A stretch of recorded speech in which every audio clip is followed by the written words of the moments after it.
you here. Professor Zhang, could you please share your ideas with us? Okay, thank you very much. And the last one, but try to be brief.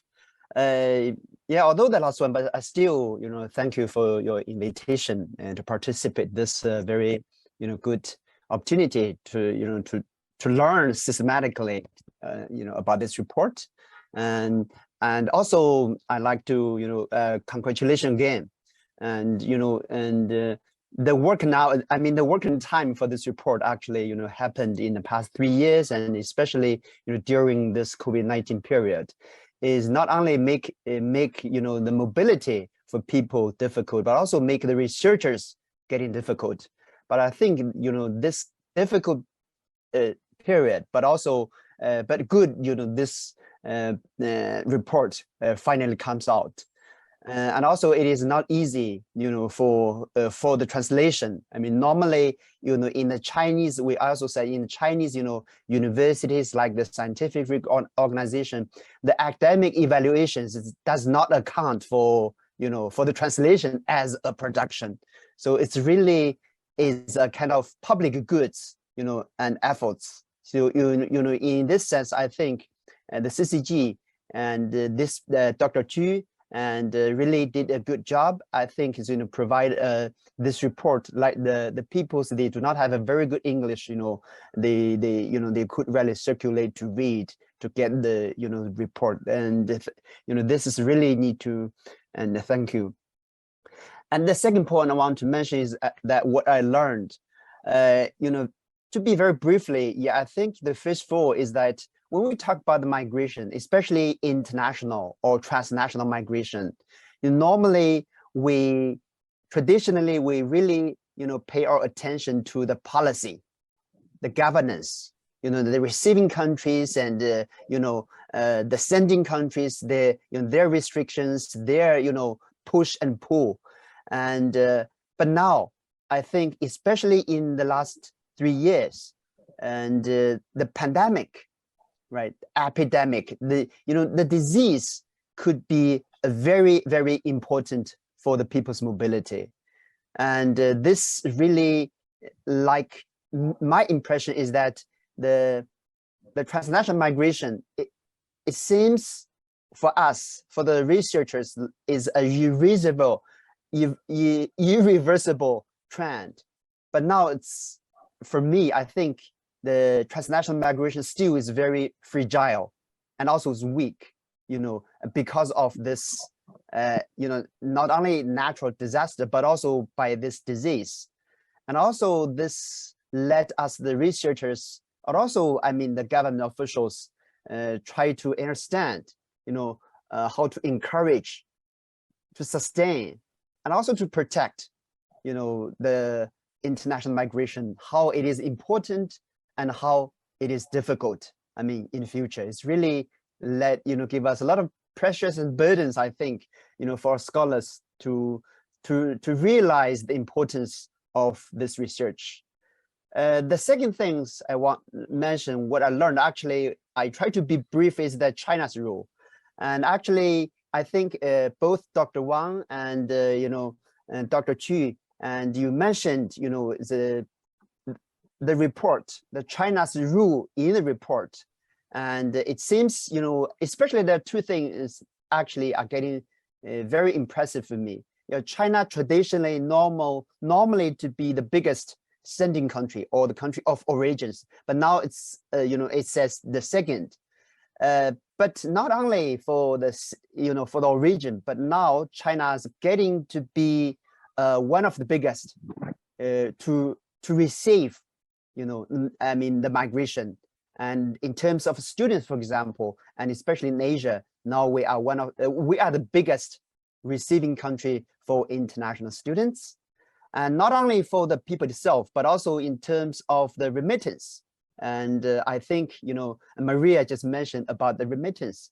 And it's very impressive, China, and according to this report, and China is the second largest receiving the international and remittance.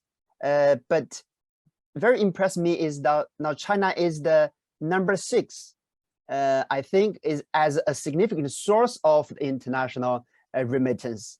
So this means, the China's role or China's position in international migration, is getting not only important. I mean, it was important, but it's changing.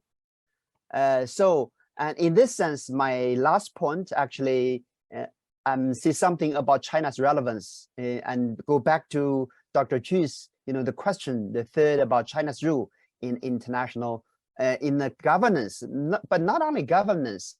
What I want to say is mention, several things. One of the facts or the phenomena, according to the Chinese officials, the figure, and now both the scholars and government recess, now the Chinese, we have 60 million of Chinese diaspora, or we call them Huaqiao Huayan.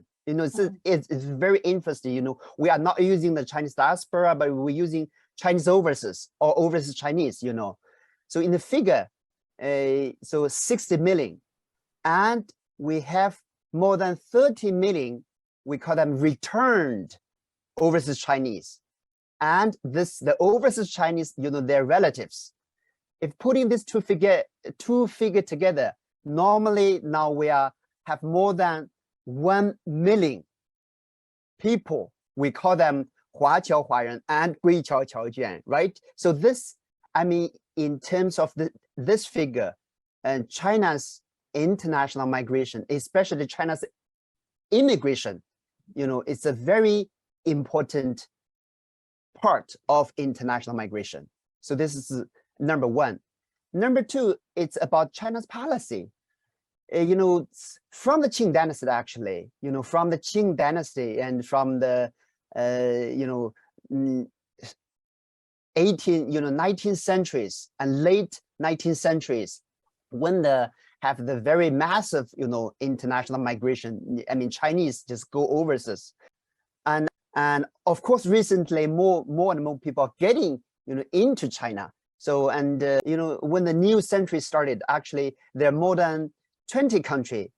They learn, not purely learn, I mean, from China, but also they did learn from China's experience. They established a kind of minister level, not attract only the talented, but also for the ordinary, people's mobility. So this is number two.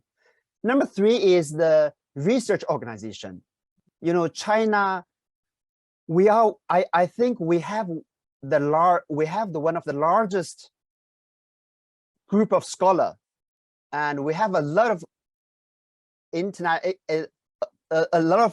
academic research organization are doing the Chinese international migration, especially the Chinese overseas.